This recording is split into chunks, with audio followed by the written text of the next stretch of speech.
Myra media welcomes political analyst K ప్రసాద్. Prasad sir. నమస్తే అండి.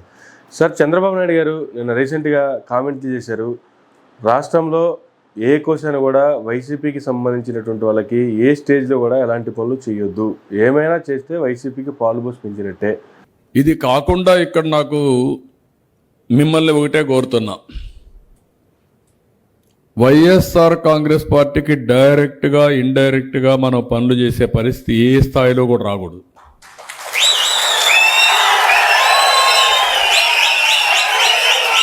నేను I'm very clear on this.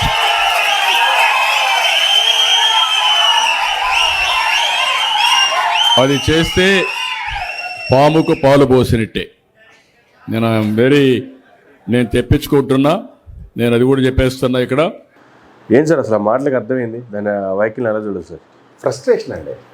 ఇప్పుడు ప్రజాస్వామ్యంలో 1,40,00,000 మంది ఆయనకి దగ్గర ఓట్లు వేస్తే, అంటే 40% ఓటు బ్యాంక్.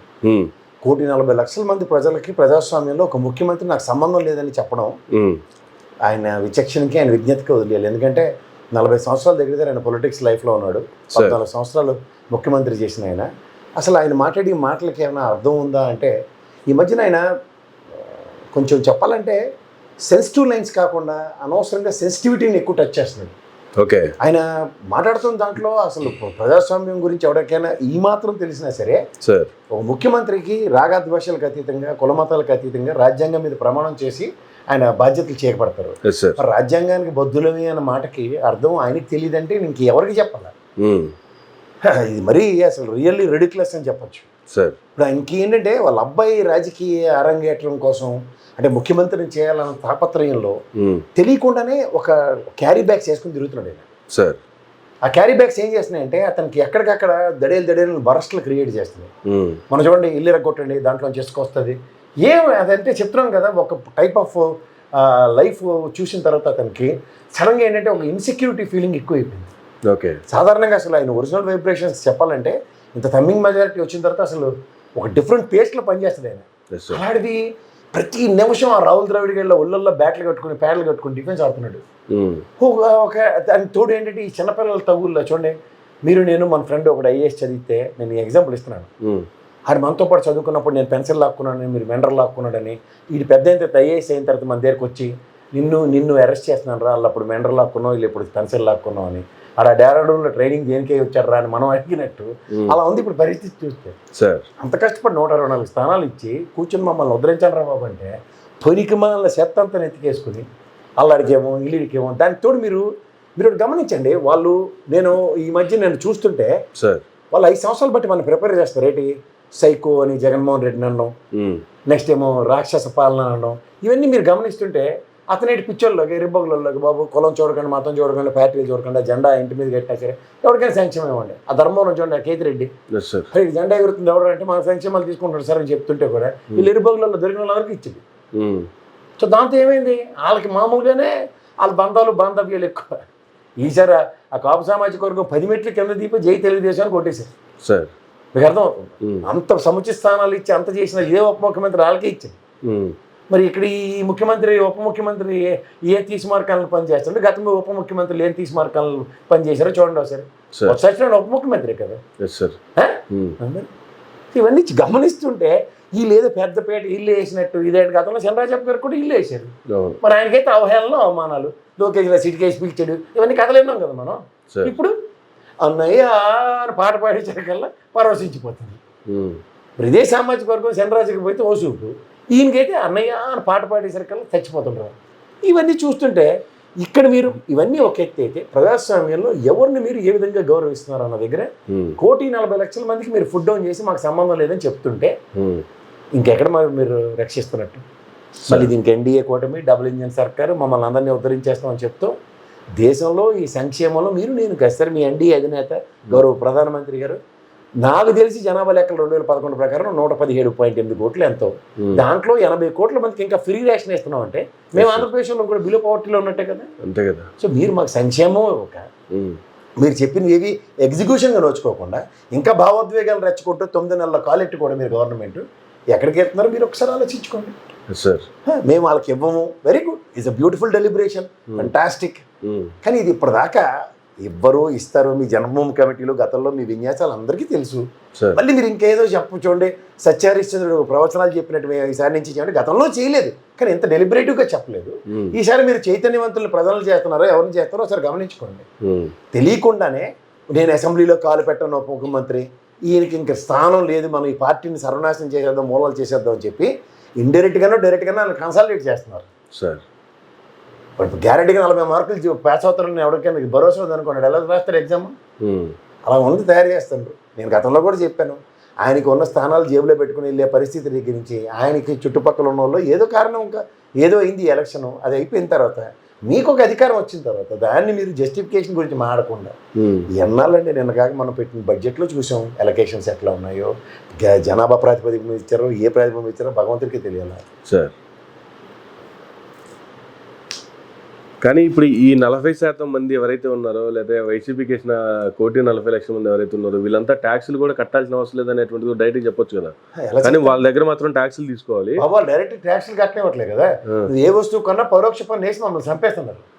ప్రత్యక్ష పన్ను రంపగా డేట్ చెప్పాడు, మొత్తం దోచేస్తారు వీళ్ళు. వీళ్ళ దగ్గర ఉన్నంత ట్యాక్సేషన్ ప్రపంచంలో ఎక్కడ ఉండదు. డబల్ ట్యాక్సేషన్ మనకి. నువ్వు జీతం తీసుకుంటే నీకు ట్యాక్స్ డిడక్ట్ చేసి జీతం ఇస్తాడు. నువ్వు ఏ వస్తువు కొన్నా ట్యాక్స్తోనే కడతావు. నీకు వెసులుబాటు ఏది?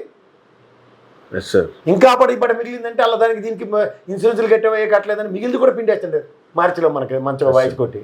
నచ్చితే ఇవన్నీ చూసిన తర్వాత ట్యాక్సులు కట్టడం అంటే వాళ్ళకి ధైర్యం ఏంటంటే ప్రతి దాని మీద ప్రభుత్వం ఏదో చూడండి ప్రెసిడెంట్ రూల్లో ఉన్నట్టు, లేకపోతే వాళ్ళ కిమ్ గారిని వీళ్ళు చైనా వాడిని పడి ఆడడం కాదు. అంతకన్నా దారుణంగా మన డిక్టేటర్షిప్లోనే ఉన్నాం మనం. మనకి స్వేచ్ఛ లేదు. వస్తువులు ప్రైస్లన్నీ వాళ్ళు డిసైడ్ చేసి మన ముఖాన్ని వేసి చచ్చినట్టు ఇది కొనే పరిస్థితిలో ఉన్నప్పుడు మీరు కడతాం ఎవరు చెప్తున్నారు? మీరు ఉద్యోగం చేసిన దానికి మీకు నెలలో ఆఖరి లోపల డిడక్టెడ్ సోర్స్ ట్యాక్స్ డిడక్ట్ చేసి మీ మొహాన్ని మిగిలిన డబ్బులు ఇస్తున్నాడు.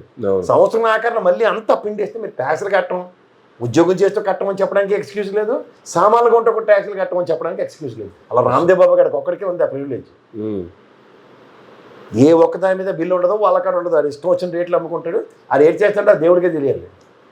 మనందరం వెర్రిబాగులలో ఎందుకు పనికిరాను.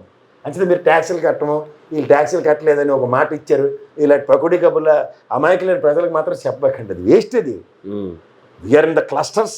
దానికి పైన హెడ్డింగ్ డెమోక్రసీ అని పెట్టారు, అంటే ప్రజాస్వామ్యం అని.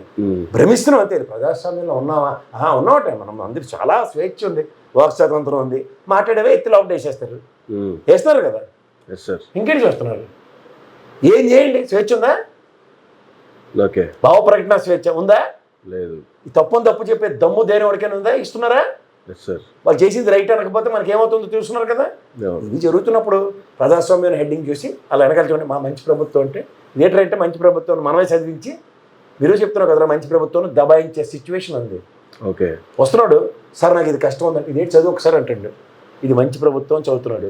చదవగానే ఆడు కలిపడిపోయేది ఏంటి, నువ్వే చదువు కదా మంచి ప్రభుత్వం అని తిరిగి మమ్మల్ని ఎందుకు ప్రశ్నిస్తున్నావు అని తిరిగి తంతున్నారు. అక్కడ దానికి వీళ్ళు ఈ తప్పేలా ఛానల్లో మంచి ప్రభుత్వం అని ఫస్ట్ అదే బిట్టు కట్ చేస్తాడు. వచ్చిన వాళ్ళందరూ మంచి ప్రభుత్వం అంటున్నారు, మంచి ప్రభుత్వం అంటున్నారండి. అది తెలివితేటలు చూడండి.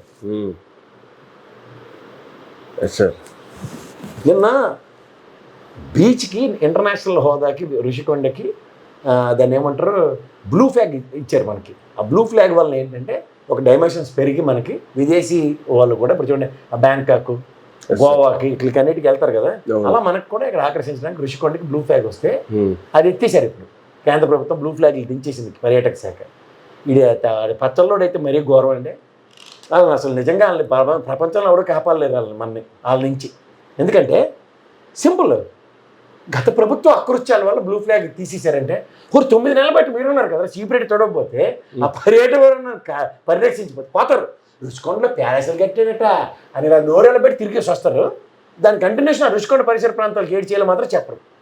ఆ ఫారెస్ట్ డిపార్ట్మెంట్ వీళ్ళు వచ్చి టూరిజం శాఖ బ్లూ ఫ్లాగ్లు దించేసి జగన్మోహన్ ఏదైనా ఆబ్వియస్వే. ఇంకా మన అదృష్టం ఊకెళ్ళి బాబాయ్ ఆ వార్తల్లో కంటిన్యూషన్ ఇంకా అతి దగ్గరలో చెప్పేది ఏంటంటే ప్రతిదానికి ఈ చేతకంతానం ఉంటుంది. చేతకంతానాన్ని కప్పిపుచ్చడానికి ఇది ఇలా ఉండేది కారణం ఏంటంటే జగన్మోహన్ రెడ్డి రాక్షస పాలన, ఊకిల్డ్ బాబాయ్, అమ్మ చెల్లికి అక్కకి అన్యాయం చేసినోడు, మాస్క్ డాక్టర్కి ఇవ్వలేదు, ఇంకోటి ఆ నంద్యాలలో ముస్లిం ఫ్యామిలీ ఆత్మహత్యకు ప్రలోభించేలా చేశాడు. ఇంకా డాక్టర్ ఒక ఎమ్మెల్సీ గాడేమో తీసుకెళ్లి కార్లో డోర్ డెలివరీ ఇచ్చింది. ఈ 6 బుల్లెట్ పాయింట్లకి 6 సమానం పెట్టి ఎందుకని సంక్షేమం ఇవ్వలేకపోతున్నాం చెప్తారు లాస్ట్కి. మొన్న కూడా డిప్యూటీ సీఎం గారు అదే చెప్పారు కదా, వైసీపీ వాళ్ళు వచ్చారు, వాళ్ళు వచ్చి గవర్నర్ గారి ప్రసంగానికి అడ్డు తగులుతూ వాళ్ళ అరాచకం సృష్టిస్తుంటే నాకు వాళ్ళ బాబాయ్ హత్య గుర్తొచ్చింది. అందుకే తొలిసారి వెళ్ళినప్పుడు తొలిచూరులో ఉన్నప్పుడు ఏం చేస్తారంటే పుట్టింటి వాళ్ళ రోజు దగ్గర పెట్టి అన్ని జాగ్రత్త చేస్తారు. అలా మీరు తొలిచూరు వెళ్ళారు కాబట్టి ఫస్ట్ రౌండ్ నాదల మంది ఏంటి ఇట్లా జరుగుద్దా గవర్నర్ కంటే బో నేను చెప్పలేక చచ్చిపోతానని చెప్పి గతంలో వీళ్ళు పులిరాజాసాలన్నీ చూపిస్తారు. గవర్నర్ పోడియం ఎక్కి ఎరగొట్టింది, మైకులు ఎరగొట్టి, కాగితాలు వేసి విజిల్లు కొట్టినవి అవన్నీ చూపించుంటే అవునా నిజమా ఇలాగే ఉంటుందా గవర్నర్ ప్రసంగం అన్నది. అది కాకుండా నేను ఎప్పుడు చూడలేదు. తల్లితోడు స్పీకర్ గారు ఇంకో 15 ఏళ్ళు మేమే ఉంటాం, ఇలాంటి గవర్నర్ చెప్పి ఈ పొటానీ కబుర్లు అన్నీ మేము జాగ్రత్తగా వింటాం, చెవిలో పూలు పెట్టుకుని అవన్నీ చెప్తే మనకి చేస్తుంది దానికి అంతే.